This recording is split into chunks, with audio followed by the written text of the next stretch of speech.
Mon frère a saccagé ma maison de vacances, et mes parents ont dit, il est juste jeune, tu peux te le permettre. Alors je leur ai dit que je m'en occuperais. Leurs visages sont devenus blêmes lorsqu'ils ont reçu la facture et ma nouvelle politique pour les réunions familiales. L'odeur m'a frappé avant même que je tourne la clé. Un miasme maigre, douceâtre et nauséabond de bière éventée, de fumée de cigarettes rances et de quelque chose d'autre, vaguement semblable à du vomi. Ma main s'est figée sur la poignée, mon petit coin de paradis, mon sanctuaire du week-end. Ce n'était pas l'air frais parfumé de pain dont j'avais rêvé toute la semaine. Je m'appelle Lassie, et je suis ce que la plupart des gens qualifieraient de réussi, la trentaine bien entamée, une belle carrière. J'avais investi une part importante de mes économies et beaucoup d'efforts personnels dans cette petite cabane au bord du lac. Ce n'était pas luxueux, loin de là, mais c'était à moi. Chaque meuble dépareillé, chaque peinture singulière, chaque coussin soigneusement choisi témoignait des nuits tardives au bureau, des sacrifices consentis. C'était l'endroit où je venais respirer, me ressourcer, échapper aux exigences incessantes de la vie urbaine. Et, pour être honnête, parfois à ma propre famille. J'ai poussé la porte, le cœur battant déjà à un rythme frénétique contre mes côtes. La scène qui m'a accueilli, eh bien, c'était comme un spectacle d'horreur dans une fraternité universitaire. Mon magnifique salon paisible, dévasté. Les coussins du canapé étaient déchirés, leur rembourrage arraché comme des entrailles grotesques. Une tache sombre et collante du vin, j'espérais, bien que cela ressemblât à quelque chose de pire, s'était infiltré dans les planches de pain clair que j'avais moi-même poncées et scellées avec soin. Des canettes de bière vides et des gobelets en plastique écrasés jonchaient toutes les surfaces, certains débordant de mégots de cigarettes. Ma vieille table basse, une trouvaille de marché aux puces que j'avais restaurée avec amour, portait une profonde fissure dentelée, comme si quelqu'un avait dansé ou sauté dessus. J'ai étouffé un son, noyé par le silence soudain et oppressant de l'espace ravagé. Non, non, non. J'ai avancé, mon sac de week-end glissant de mes doigts inertes. La cuisine était pire. La porte du réfrigérateur pendait ouverte, son contenu ou ce qu'il en restait répandu sur le sol en un chaos coagulé. Le verre brisé crissait sous mes bottes. Quelqu'un avait pris un marqueur, un gros marqueur noir indélébile, et dessiné des images grossières sur les portes des placards. Ma collection soigneusement choisie de tasses artisanales cadeaux d'amis, souvenirs de voyage était en miettes, toutes, même la petite avec un éclat, que j'avais gardée parce qu'elle me rappelait ma grand-mère. Les larmes me piquaient les yeux, chaudes et furieuses. Ce n'était pas juste un désordre, c'était malveillant, une violation. Je me suis forcé à inspecter le reste de la petite cabane. Le miroir de la salle de bain était fissuré, une toile d'araignée de fractures rayonnant depuis un point d'impact central. Ma chambre. Ils avaient été dans ma chambre. Mes draps avaient disparu. Le matelas était taché. Les flacons de parfum que j'avais chéris étaient vides, leur contenu probablement vaporisé sans retenue. Une petite boîte à bijoux ancienne, habituellement rangée dans un tiroir, gisait ouverte et vide sur le sol. Elle ne contenait pas grand-chose de valeur monétaire, mais les quelques pièces qu'elle renfermait avaient une valeur sentimentale. Mon souffle s'est coupé. Qui ferait ça? Et comment était-il même entré? Je verrouillais toujours tout, toujours. Puis je me suis souvenu de la clé de secours, celle que j'avais donnée à contre-cœur à mes parents pour les urgences. Une urgence comme Brad, mon jeune frère, ayant besoin d'un endroit où séjourner avec ses amis voyous. Une peur glaciale, suivie rapidement d'une rage blanche et brûlante, m'a envahi. J'avais installé une petite caméra de sécurité discrète surveillant l'entrée principale après une petite alerte de vol dans le quartier l'année précédente. Elle était connectée à un service cloud. Mes mains tremblaient tellement que je pouvais à peine manipuler mon téléphone, mais j'ai ouvert l'application. Là, daté d'il y a 3 nuits. L'enregistrement était granuleux, mais assez clair. Brad, souriant comme un idiot, tripotant la clé, puis faisant entrer une troupe d'une dizaine de gars et de filles. J'ai regardé, l'estomac retourné, la caméra captant des bribes de leur fête, traînant mes meubles, la musique forte résonnant même à travers le petit haut-parleur du téléphone, quelqu'un se balançant sur la poutre apparente que j'aimais tant.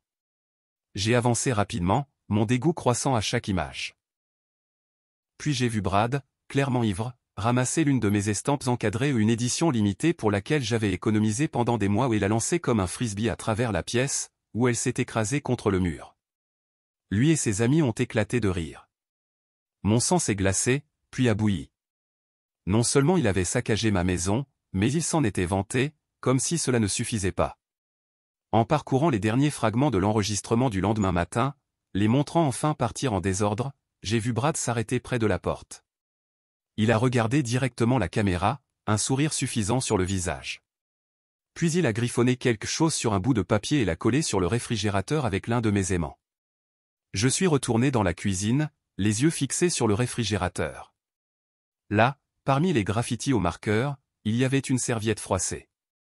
Gribouillé dessus, de l'écriture brouillonne et immistacable de Brad, 2 mots, calme-toi. Mon sanctuaire, ma paix, ma propriété durement gagnée, systématiquement détruite, et son message était, calme-toi. Ces 2 mots résonnaient dans le silence brisé de ma cuisine. Mes mains se sont serrées si fort que mes ongles se sont enfoncés dans mes paumes. J'ai pris une profonde inspiration tremblante, non pas de calme, mais de résolution glaciale. Oh, j'étais bien loin de me calmer. J'ai sorti mon téléphone, mon pouce planant au-dessus du contact de Brad. Il a décroché à la 3e sonnerie, la voix traînante, encore épaisse de sommeil, bien qu'il fût milieu d'après-midi. « Yo, Brad », ai-je dit, ma voix dangereusement basse. « Tu dois venir à la cabane tout de suite. »« Las, qu'est-ce qui se passe ?»« Je peux pas, mec, je suis à moitié crevé. » Soirée épique. En fait, il a ri. Je suis sûr que c'était épique, ai-je dit, le sarcasme pratiquement dégoulinant. Je suis à la cabane, Brad. J'ai vu ta soirée épique partout sur mon sol, mes murs, mes meubles. Une pause, puis un soupir. Pas de remords, mais d'agacement. Oh, ça. Écoute, Las, on s'est un peu lâché. Pas grave. On arrangera ça la prochaine fois qu'on viendra. La prochaine fois. Ma voix a monté malgré mes efforts pour la garder stable. Il n'y aura pas de prochaine fois. Tu as délibérément saccagé ma maison, mes affaires, des choses pour lesquelles j'ai travaillé. Oh, calme-toi. Ce sont des objets, a-t-il dit, les mêmes mots exacts que sa stupide note. Les objets, ça se remplace. De toute façon, t'es pleine aux as. C'est quoi le problème? Le problème, Brad, ai-je articulé chaque mot avec soin, c'est que tu es un gamin destructeur et arrogant qui a enfin franchi la ligne. Tu as 5 minutes pour me rappeler et me dire que tu es en route pour voir ça de tes propres yeux. Sinon, j'appelle la police. C'était en grande partie du bluff. Gérer la police serait un cauchemar, mais il n'avait pas besoin de le savoir. La police? Maintenant, il semblait légèrement moins désinvolte. Sérieux? Maman et papa vont péter un câble. Ils devraient, ai-je dit. 5 minutes. J'ai raccroché. Il n'a pas rappelé en 5 minutes. Il a rappelé en 7, probablement après une consultation frénétique. Ok, je peux pas venir maintenant. J'ai, des plans, mais je suis désolé, d'accord? Sérieux, je voulais pas que ça parte en vrille comme ça. Ces excuses sonnaient aussi sincères qu'une promesse de politicien. Garde ça, ai-je dit. Je vais appeler maman et papa. J'ai coupé avant qu'ils puissent répondre et j'ai immédiatement composé le numéro de ma mère. Nancy a répondu avec son habituel « L'Asie chérie, comment va ton week-end, enjoué ?»« Pas super, maman, ai-je dit, arpentant le désastre. Je suis à la cabane, ou ce qu'il en reste. » Oh. Sa voix s'est légèrement aiguisée. Qu'est-ce qui s'est passé? Tout va bien? Non, maman. Rien ne va. Brad a organisé une fête ici. L'endroit est détruit. Meubles cassés, murs défigurés, mes affaires en miettes. J'ai gardé un ton factuel, laissant les mots porter leur poids. Un bref silence. Je pouvais presque l'entendre traiter l'information, calculer. Oh, Brad, a-t-elle soupiré, une note familière d'affection exaspérée dans la voix, qui m'a toujours tapé sur les nerfs. Il est juste jeune, l'Asie. Les garçons, c'est comme ça, tu sais. Les garçons, c'est comme ça, ai-je répété, incrédule. Maman, ce n'est pas du lait renversé. Ce sont des milliers de dollars de dégâts. Des dégâts malveillants. J'ai entendu mon père, Marcus, marmonner quelque chose en arrière-plan. Nancy a continué, sa voix apaisante, conciliante. Eh bien, je suis sûr que ce n'est pas si grave. Tu as toujours eu un don pour le drame, chérie. tu as une assurance, non? C'est pour ça. J'ai serré la mâchoire. L'assurance, ce n'est pas pour le vandalisme délibéré par des membres de la famille, maman. Et même si c'était le cas, il y a une franchise, et mes primes exploseraient. Sans parler de la valeur sentimentale des choses irremplaçables. Oh, du sentimentalisme, a-t-elle balayé d'un revers de main que je pouvais presque voir. Allez, Lazy, tu en fais trop. Ton père et moi, on va parler à Brad. On va bien le gronder. T'inquiète pas, une bonne réprimande. J'ai presque ri.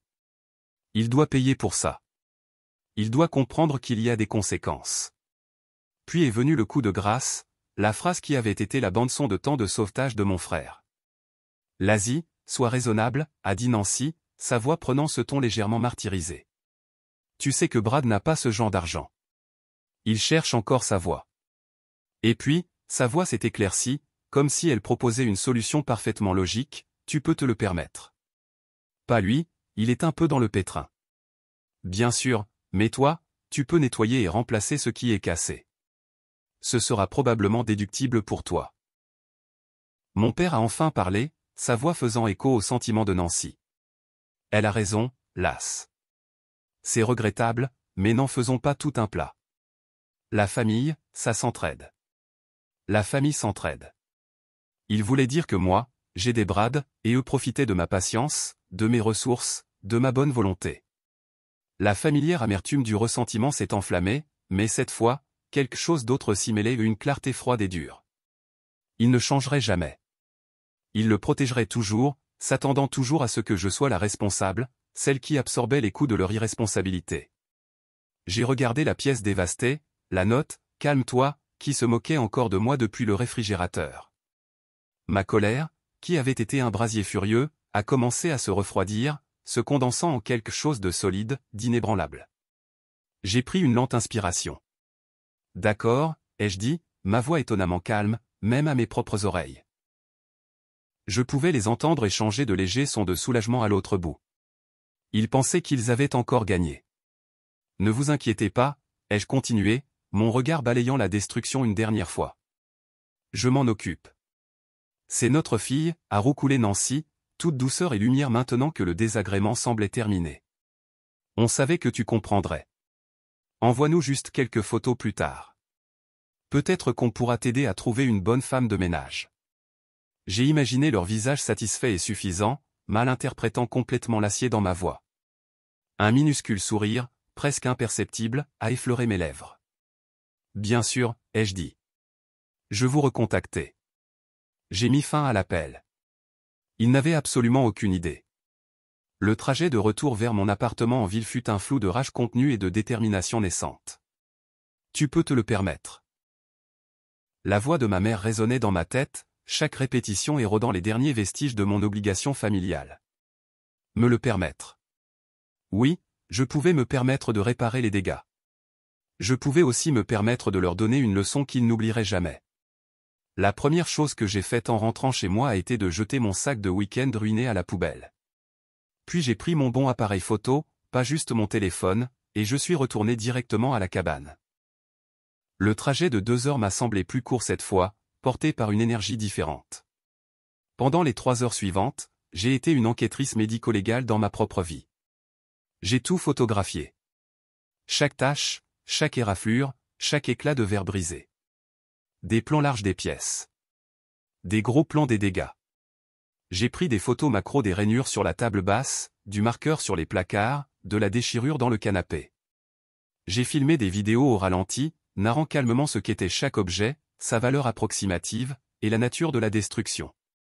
La montagne de preuves numériques grossissait. De retour dans mon appartement, j'ai étalé des impressions des images de la caméra de sécurité sur ma table de salle à manger. Brad en train de lancer quelque chose. Brad souriant à la caméra. Les visages de ses amis idiots clairement visibles, participant au vandalisme. Le lendemain matin, j'ai appelé Anaka. Elle est mon rock, le genre d'ami qui vous dit quand vous avez des épinards dans les dents et quand vous êtes un paillasson. Je lui ai tout raconté, la découverte, les excuses pathétiques de Brad, le mépris exaspérant de mes parents. Lazy, c'est plus qu'horrible, a dit Anaka, sa voix tendue par la colère pour moi. Ils s'attendent à ce que tu, quoi? Souris et signe un chèque après qu'il a traité ton sanctuaire comme des toilettes publiques? Plus ou moins, ai-je soupiré. Procédure standard pour la famille Aïe. Avec Brad comme l'enfant chéri et moi comme la première banque nationale de l'Asie. Pas cette fois, a dit Anaka fermement. Cette fois, fais tout brûler. Métaphoriquement, bien sûr. Enfin, en grande partie. C'est le plan, ai-je dit, une satisfaction sombre dans la voix.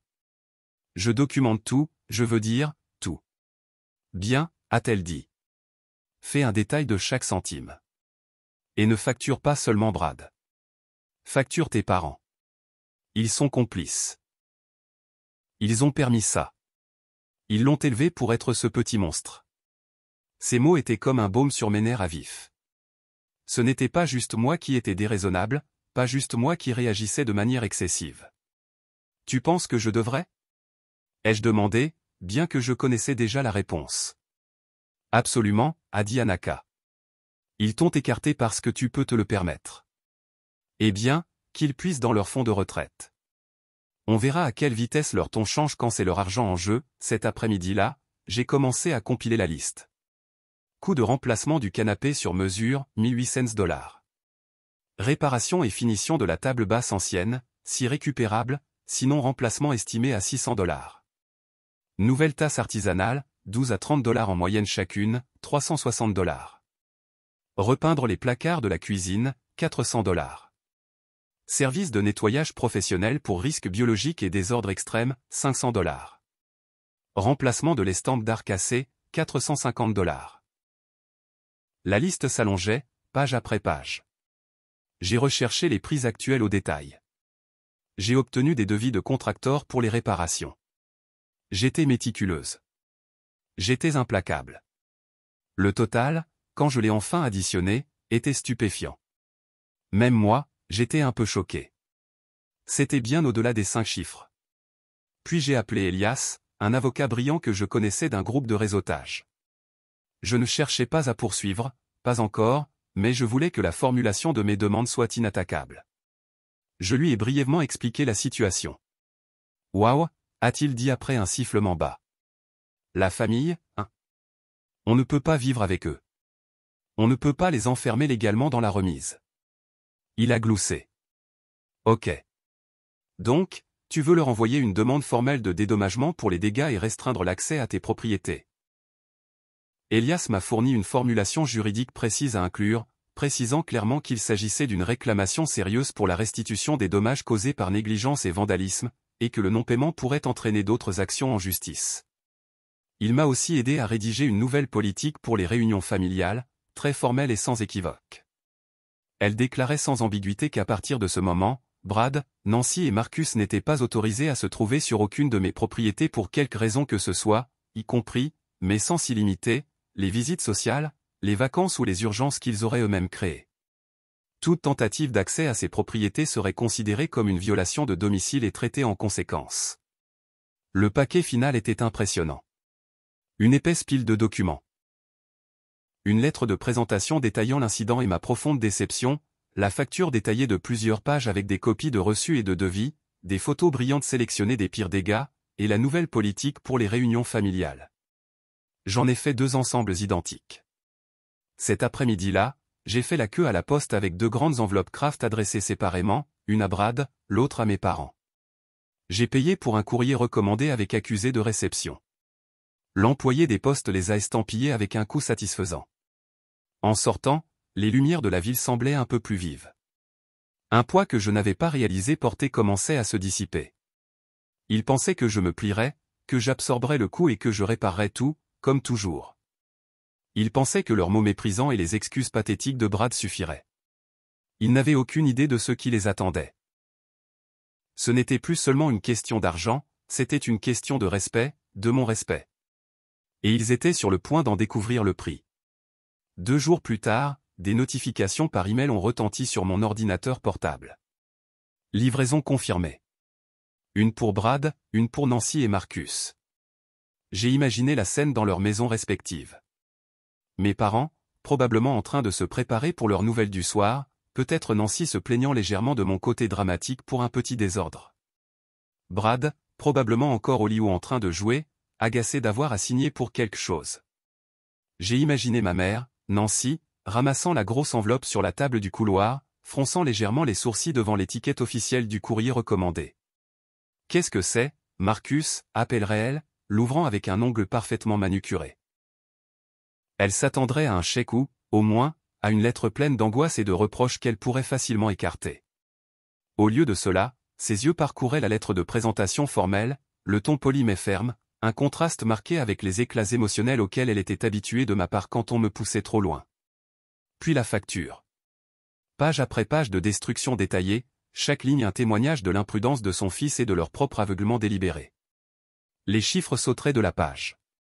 Pas quelques centaines de dollars pour une femme de ménage, mais une somme qui ferait pleurer même leurs confortables yeux de banlieusard. Je pouvais presque voir son visage pâlir, sa main volant à sa bouche. « Marcus, Marcus, il faut que tu vois ça. » Mon père, Marcus, toujours pragmatique quand ça l'arrangeait, prendrait les papiers, les sourcils froncés, les parcourait, son expression se durcissant face aux chiffres froids et implacables, aux preuves photographiques irréfutables. Les images claires de la caméra de sécurité seraient particulièrement accablantes. Brad, pris sur le fait, les visages de ses amis visibles. Fini-le, les garçons sont les garçons. Maintenant, tout était documenté, indéniable. Et puis la nouvelle politique pour les réunions familiales. Pas une suggestion, pas une demande, mais une déclaration formelle les interdisant de la cabane, de mon appartement en ville, de toute propriété future que je pourrais acquérir, avec effet immédiat, pour toute réunion. La finalité de cela, l'audace de leur perspective, les laisserait probablement sans voix pendant un moment. Dans l'appartement de Brad, la scène serait différente, mais le choc similaire. Probablement qu'il ouvrirait son enveloppe avec prudence, s'attendant à une réprimande, peut-être une demande de paiement symbolique en guise d'excuse. Le simple volume de papier le surprendrait. Il parcourait la facture, ses yeux s'écarquillant. Il ne comprendrait pas la moitié des termes, mais le montant final, ça, il le saisirait. Il verrait les photos de lui, pris sur le fait, l'air ridicule. Il lirait la politique, les mots, interdits, et, violation de domicile, perçant enfin son esprit obtus. Son arrogance habituelle s'effondrerait probablement, remplacée par une panique naissante. Il ne pourrait pas se sortir de celle-là avec son bagout. J'imagine les appels frénétiques entre eux. Brad, probablement hystérique, appelant maman et papa. Elle est folle. Elle ne peut pas faire ça. Ils doivent lui parler. Nancy, avec sa voix stridente d'indignation, c'est scandaleux après tout ce qu'on a fait pour elle, c'est ingrate. Marcus, peut-être un peu plus silencieux, un peu plus choqué, réalisant que la bulle soigneusement construite de leur dynamique familiale venait d'éclater violemment. Il avait toujours compté sur Nancy pour gérer ses affaires émotionnelles, mais là, c'était différent. Ça parlait de chiffres et de phrases à consonance juridique. Mon téléphone, jusque-là silencieux sur mon bureau, s'est soudain illuminé. Appel entrant. Maman. J'ai laissé sonner. Ça a basculé sur la messagerie. Une seconde plus tard, appel entrant. Papa. J'ai laissé filer aussi. Puis, presque immédiatement, appel entrant. Brad. Ignoré. Le téléphone a vibré à nouveau. Un nouveau message vocal. C'était Nancy. J'ai appuyé sur « Jouer », tenant le téléphone légèrement éloigné de mon oreille. Lazy, décroche ce téléphone tout de suite. Qu'est-ce que ça veut dire? Ce papier ridicule, comment oses-tu? Après tout, ton propre frère. Ça va trop loin. Sa voix était un torrent d'indignation bafouillante, bien loin du calme méprisant qu'elle affichait quelques jours plus tôt. J'ai écouté pendant environ 10 secondes, assez pour saisir l'idée. Puis, avec un petit sourire presque serein, j'ai appuyé sur « Supprimer ». Mon téléphone a recommencé à sonner immédiatement. Maman. Je l'ai mis en mode silencieux. Puis papa, silencieux. Puis Brad, son image d'appel, un selfie idiot qui ne semblait plus que pathétique. Silencieux. Une série de messages textes a commencé à arriver. Maman, appelle-moi immédiatement. C'est inacceptable. Papa, Lazy, il faut qu'on discute. Ce n'est pas la bonne manière. Brad, quoi? Sérieux, tu peux pas me faire ça. Brad, encore, maman et papa flippent. Appelle-les. Je les ai lus, une étrange sensation de détachement m'envahissant. La panique dans leurs mots contrastait fortement avec le bourdonnement tranquille de mon appartement. Ils réagissaient exactement comme je l'avais anticipé. Leur monde, où j'étais le filet de sécurité, toujours fiable, toujours indulgente, venait d'être bouleversé. Je me suis servi un verre d'eau, le silence dans mon appartement semblant plus riche, plus profond qu'il ne l'avait été depuis des années. La paix commençait déjà. Ils pensaient pouvoir casser mes affaires, balayer mes sentiments, et que je me contenterais d'encaisser. Ils apprenaient, peut-être pour la première fois, que les actions ont des conséquences. Et ma capacité à me le permettre me permettait aussi de tracer une ligne si épaisse, si permanente, qu'ils ne pourraient jamais la franchir à nouveau. L'avalanche d'appels et de textos a continué pendant des jours. C'était comme un siège numérique. D'abord, l'indignation, l'incrédulité bafouillante que j'avais déjà goûtée. Puis ça a changé. Les messages vocaux sont devenus une leçon magistrale de manipulation. L'Asie, ma chérie, c'est maman. La voix de Nancy, d'habitude si assurée, dégoulinait maintenant d'un ton mielleux et blessé. Je ne comprends pas. Comment as-tu pu faire ça à ta famille? On t'aime. Ça ne te ressemble pas. Est-ce que quelque chose d'autre te tracasse? Tu peux nous parler, n'est-ce pas? Parce que, clairement, c'était moi qui avais un problème. Puis est venu papa Marcus, avec l'approche déçue mais raisonnable. L'Asie, ta mère est très bouleversée. Brad est hors de lui. Cette facture, ce n'est tout simplement pas réalisable. Et cette politique déchire la famille. Pense aux prochaines vacances, à la tradition. On doit s'asseoir et en parler calmement. Les messages de Brad étaient moins sophistiqués, principalement une série d'émojis en colère, des accusations mal orthographiées de cruauté et des supplications pathétiques. S'il te plaît, tu ruines ma vie. J'ai dit que j'étais désolé. Qu'est-ce que tu veux de plus? Je ne répondais à aucun d'eux. Pas un seul appel, pas un seul texto. Mon silence semblait les mettre plus en rage que n'importe quelle dispute aurait pu le faire. Quelques jours plus tard, un nouveau numéro est apparu sur mon écran. Je ne le reconnaissais pas, alors je l'ai laissé aller sur la messagerie. Le message était de ma tante Valentina, la sœur de maman. Sa voix était mielleuse, débordante de sollicitude. L'Asie, ma chérie, c'est ta tante Valentina. Ta mère m'a appelé. Elle est terriblement inquiète pour toi et pour ce malentendu. Ma chérie, les familles ont des désaccords, mais ça semble si extrême. Brad a fait une erreur, une bêtise juvénile. Mais c'est ton frère, et tes parents ont le cœur brisé. Ne pouvons-nous pas tous trouver un moyen de pardonner et d'oublier pour le bien de l'unité familiale? J'ai levé les yeux au ciel. Donc, maman avait lâché les singes volants. Valentina avait toujours été un peu intrusive, prompte à offrir des conseils non sollicités et à jouer les médiatrices, généralement en poussant tout le monde à céder au désir de paix de Nancy. J'ai envisagé d'appeler Valentina pour mettre les choses au clair, mais je me suis souvenu du conseil d'Anaka, ne pas justifier, argumenter, défendre ou expliquer. S'engager ne ferait que leur donner une ouverture.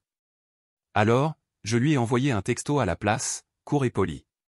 Tante Valentina, merci pour votre sollicitude. Cette affaire concerne Brad, mes parents et moi. Mes conditions sont claires et non négociables. J'espère que vous comprendrez. Sa réponse a été presque instantanée. Mais l'Asie, la famille est plus importante que l'argent ou les vieilles maisons. Ta mère est hors d'elle. Tu peux sûrement faire un petit effort. Je n'ai pas répondu. Faire un effort, c'est comme ça que j'en étais arrivé là. Le lendemain, Anaka m'a envoyé une capture d'écran. Tu devrais peut-être voir ça, disait son message. C'était dans un groupe familial élargi, rarement utilisé, sur une obscure plateforme de réseaux sociaux dont j'avais même oublié faire partie. Brad avait apparemment décidé de rendre ses plaintes publiques, ou du moins semi-publiques. Son poste était un chef-d'œuvre de victimisation, tellement déçu par certains membres de la famille qui se soucient plus des choses que des gens.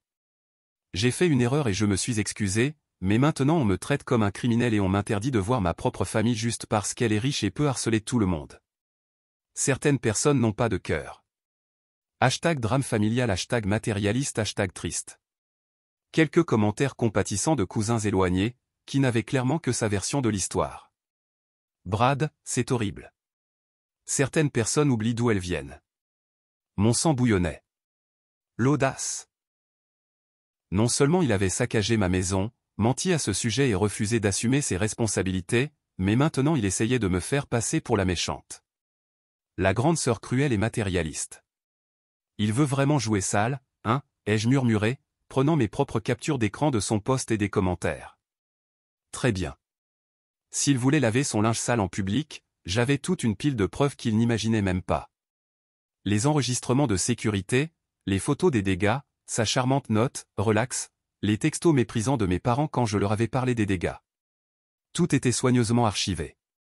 Il jouait aux dames pendant que je préparais une partie d'échecs qu'il ne pouvait pas gagner.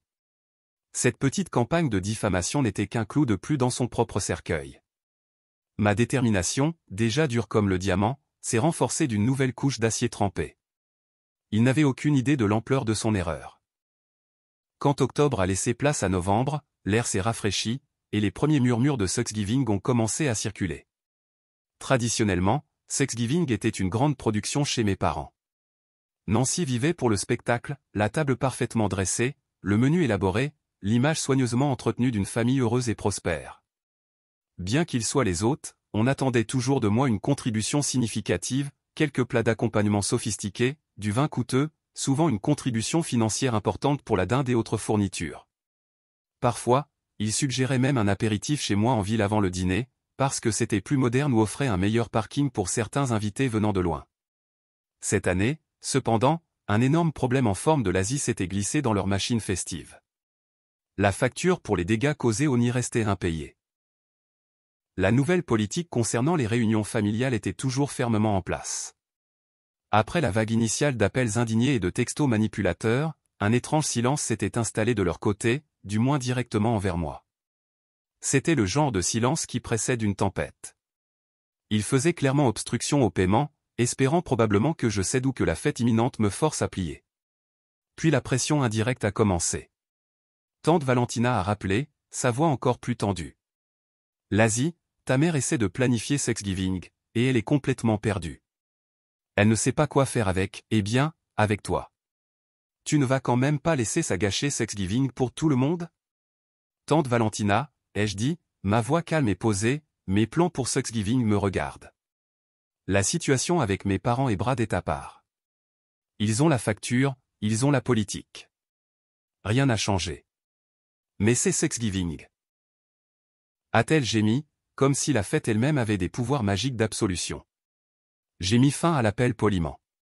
Quelques jours plus tard, un email est arrivé dans ma boîte de réception, de Nancy. Objet, plan pour Thanksgiving. L'email était un chef-d'œuvre d'agressivité passive et de déni. Il décrivait les détails habituels du dîner de Thanksgiving chez eux, puis ajoutait nonchalamment, l'Asie, nous aurons besoin que tu apportes ta fameuse cocotte de patates douces aux noix et la sauce au canneberge et à l'orange. Et peut-être pourrais-tu organiser une petite heure de cocktail chez toi vers 13h avant que tout le monde vienne ici. Ce serait charmant de te voir et de régler les choses.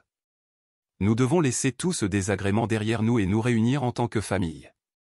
Aucune mention de la facture à 5 chiffres, aucune reconnaissance de l'interdiction. C'était comme si mes lettres recommandées, les photos, la politique légaliste n'étaient que le fruit de mon imagination, un caprice temporaire qu'ils étaient généreusement prêts à ignorer si je revenais simplement à la raison. J'ai regardé l'email, un rire sans humour m'échappant, l'audace pure et sans filtre. Anaka, quand je lui ai lu pendant que nous prenions un café, a simplement secoué la tête. Ils vivent vraiment dans une autre réalité, n'est-ce pas? Clarifie les choses. L'air est limpide, l'Asie. Tu as exprimé ta position parfaitement clairement. Alors, que dois-je faire? Ai-je demandé, bien que je connaissais déjà la réponse. Tu fais tes propres plans pour Thanksgiving, a dit Anaka, les yeux pétillants. Calme, paisible et totalement sans drame. Ma maison. Ta maison. Repas à emporter chic. Pantalon Chanel. Le monde est à nous, mon ami. L'idée était incroyablement séduisante. Un Thanksgiving sans sourire forcé, sans sous-courant de ressentiment, sans remarques subtiles de Nancy ni plainte de Brad. Ça semblait paradisiaque. D'accord, ai-je dit. Ma maison. On commandera à emporter chez cet incroyable restaurant indien et on regardera des films nuls. Parfait, a souri Anaka. Je n'ai pas répondu à l'email de Nancy. Mon silence était ma réponse. Une semaine plus tard, un autre email, cette fois de mon père Marcus, était plus court, plus direct, mais tout aussi délirant. Objet, contribution pour Thanksgiving. LCI, ta mère s'inquiète des préparatifs. Nous passerons chez toi jeudi matin, disons vers 10 heures, pour récupérer tes contributions habituelles pour le dîner de Thanksgiving, et ensuite nous pourrons parler comme une famille normale. Ça a assez duré. Ce n'était pas une demande, une déclaration, comme s'ils pouvaient simplement me convoquer, ordonner ma soumission et annuler mes limites clairement établies par la seule force de leur volonté. Ils prévoyaient vraiment de se présenter. L'arrogance était stupéfiante. Cette fois, j'ai répondu par une seule phrase concise. Ma position reste inchangée. Toute visite non invitée sur ma propriété sera considérée comme une violation de domicile, et j'agirai en conséquence. La facture pour les dommages au nid est toujours en attente. J'ai appuyé sur envoyer.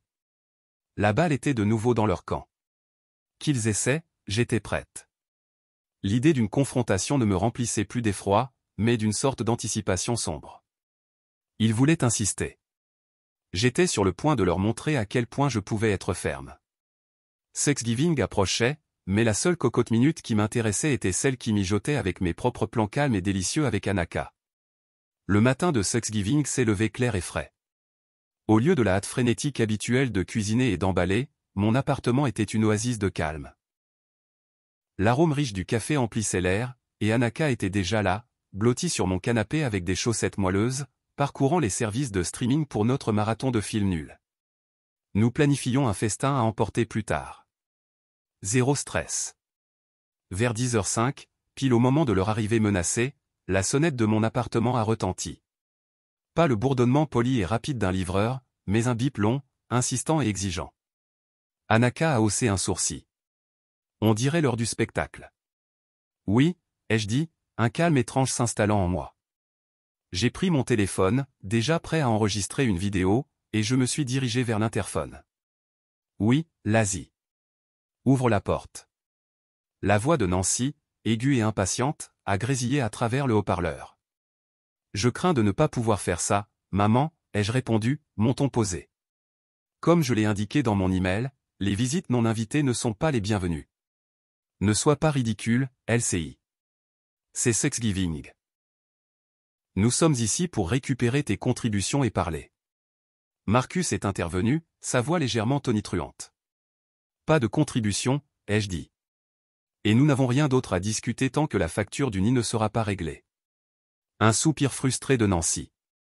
Lazy, ouvre cette porte tout de suite. Je le jure. J'ai marché jusqu'à la porte, le téléphone toujours en train d'enregistrer, et j'ai regardé par le Judas. Ils étaient là, Nancy, Marcus, et derrière eux, l'air maussade et mal à l'aise, Brad. Le visage de Nancy était rouge. Marcus semblait sévère, et Brad avait l'air de vouloir être n'importe où ailleurs. J'ai entrouvert la porte, la chaîne de sécurité toujours bien en place. Dans mon autre main, je tenais une copie soigneusement pliée de la nouvelle politique de réunion familiale et un document net et officiel qu'Ellis m'avait aidé à préparer, une lettre formelle de cessation et d'abstention réitérant l'avertissement de violation de domicile. Quelle partie de « non invité » et « violation de domicile » n'était pas claire? Ai-je demandé, ma voix calme mais ferme. Nancy s'est avancée. Ne me parle pas sur ce ton, jeune fille. Nous sommes tes parents. Tu vas nous laisser entrer, et nous réglerons cette absurdité. Elle a essayé de pousser la porte davantage, faisant cliqueter la chaîne. Non, ai-je dit, tenant ma position. Vous n'entrez pas. C'est chez moi. Votre présence ici, après qu'on vous a explicitement dit de ne pas venir, est une violation de domicile. Marcus s'est avancé, tentant une autre tactique. LCI, s'il te plaît, a-t-il dit, sa voix plus douce, essayant de paraître raisonnable. Pense à ta mère, pense à la famille. Ne fais pas ça. Ce n'est pas toi. Tu as bon cœur. Parlons simplement. Mon bon cœur a été exploité pendant des années, papa, ai-je dit. Et mon bon cœur me dit de protéger ma paix. Les termes sont clairs. Payer la facture, respecter mes limites. Alors, peut-être pourrons-nous parler. Jusque-là, vous devez partir. Brad, qui était resté silencieux en fronçant les sourcils, a finalement marmonné, t'es vraiment une. Et toi, t'es un gamin destructeur et arrogant qui n'a toujours pas payé pour les milliers de dollars de dégâts que tu as causés, ai-je rétorqué froidement, mes yeux fixés sur les siens. Il a littéralement reculé. C'est alors que Nancy a haussé le ton, sa voix montant en un cri qui a probablement résonné dans tout le couloir. Nous savons que tu ne penses pas vraiment ça. Tu finis toujours par revenir pour la famille. Tu n'oserais pas nous rejeter à Thanksgiving. C'est contre nature. Juste au moment où elle atteignait son paroxysme, la porte de l'appartement d'en face s'est entr'ouverte. Madame Henderson, ma voisine âgée au visage doux et étonnamment observatrice, a passé la tête dehors. Résidente de l'immeuble depuis des décennies, elle connaissait tous les tenants et aboutissants. « Oh, ma chère », a dit Madame Henderson, sa voix claire et forte. Bien qu'elle s'adressait à moi, elle avait une vue dégagée sur mes parents et Brad, agglutinés à ma porte. Je voulais te le dire. J'arrosais mes plantes sur mon balcon ce vendredi, tu sais? Le week-end dernier. J'ai vu Nancy et Marcus ici. Elle a pointé mes parents, laissant le jeune Brad et une voiture pleine de ses amis, qui avaient l'air plutôt bruyants, au bout de ton allée. Celle qui mène à ta petite maison de vacances. J'ai trouvé ça un peu étrange qu'ils ne montent pas complètement ou ne s'arrêtent pas eux-mêmes. Ils leur ont juste fait un signe de la main. C'était un groupe assez bruyant. Un silence stupéfait s'est installé. Mes parents se sont figés. La bouche de Nancy, ouverte au milieu de sa tirade, s'est refermée brusquement. Le visage de Marcus est passé de sévère à un gris pâle. Brad avait l'air de vouloir que le sol l'engloutisse. Madame Henderson, béni soit son intervention involontaire et parfaitement synchronisée, venait de torpiller toute leur narrative d'ignorance et de « les garçons seront les garçons ». Elle les avait placés sur les lieux, non seulement comme complices après coup, mais comme facilitateurs avant. Non seulement ils savaient que Brad avait une clé, ils l'avaient activement livré, lui et sa horde, à ma porte. Je les ai juste regardés, mon expression impassible. La combativité s'est visiblement évaporée d'eux. Nancy a ouvert et fermé la bouche plusieurs fois, mais aucun son n'en est sorti. Marcus fixait simplement, l'air totalement défait. « Eh bien », ai-je dit dans le silence, ma voix toujours calme. C'est éclairant. Ils ont marmonné quelques remarques incohérentes et vantardes sur des malentendus et sur le fait que Madame Henderson se trompait, mais leur cœur n'y était pas. L'humiliation publique, l'implication irréfutable de leur complicité plus profonde était trop forte. Vaincus, ils ont commencé à battre en retraite. Brad m'a lancé un dernier regard venimeux avant d'être traîné par Marcus. Alors qu'il se traînait vers l'ascenseur, j'ai crié assez fort pour que, et peut-être Madame Henderson, m'entende clairement. La facture est toujours en attente, avec des intérêts ajoutés quotidiennement. Et au fait, j'ai partagé des copies de l'enregistrement de sécurité, les charmantes publications de Brad sur les réseaux sociaux, et cette délicieuse interaction avec le reste de la famille. Joyeux Thanksgiving. Les portes de l'ascenseur ont tinté, il ne pouvait pas entrer assez vite. La paix qui est descendue lorsque les portes se sont fermées était le son le plus satisfaisant que j'avais entendu de toute la journée. Le silence qui a suivi leur retraite dans le couloir était profond. Anaka est sortie de mon salon, un sourire lent se répandant sur son visage. « Eh bien », a-t-elle dit, c'était plus divertissant que n'importe quel film nul qu'on aurait pu choisir. Madame Henderson pour la victoire. Ne m'en parle pas, ai-je dit, laissant enfin échapper un rire tremblant, l'adrénaline commençant à s'estomper. Je devrais lui envoyer un bouquet de remerciements. Notre Thanksgiving s'est déroulé comme prévu, calme, paisible, et rempli de délicieux plats indiens et de films de série B authentiquement nuls. Pas de remarques passives-agressives, pas d'exigences, pas d'attente, juste une conversation facile et le confort d'une amitié sincère. C'était le meilleur Thanksgiving que j'avais eu depuis des années. Dans les jours qui ont suivi, les répercussions de ce que Anaka a appelé l'affrontement de Thanksgiving ont commencé à se propager dans la famille élargie. Ma cousine Kelly, qui a toujours été plus sensée que la plupart, m'a appelé quelques jours plus tard.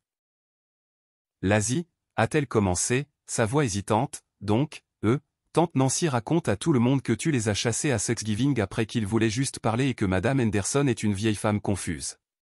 Ah, oui, ai-je dit calmement. C'est drôle, parce que j'ai une vidéo limpide de toute l'interaction, y compris la déclaration parfaitement lucide de Madame Henderson.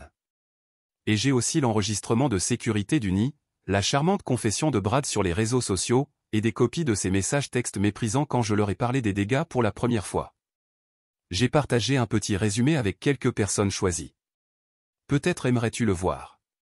Il y a eu une pause. Oh, a dit Kelly. En fait, oncle Robert m'a déjà transféré quelque chose comme ça.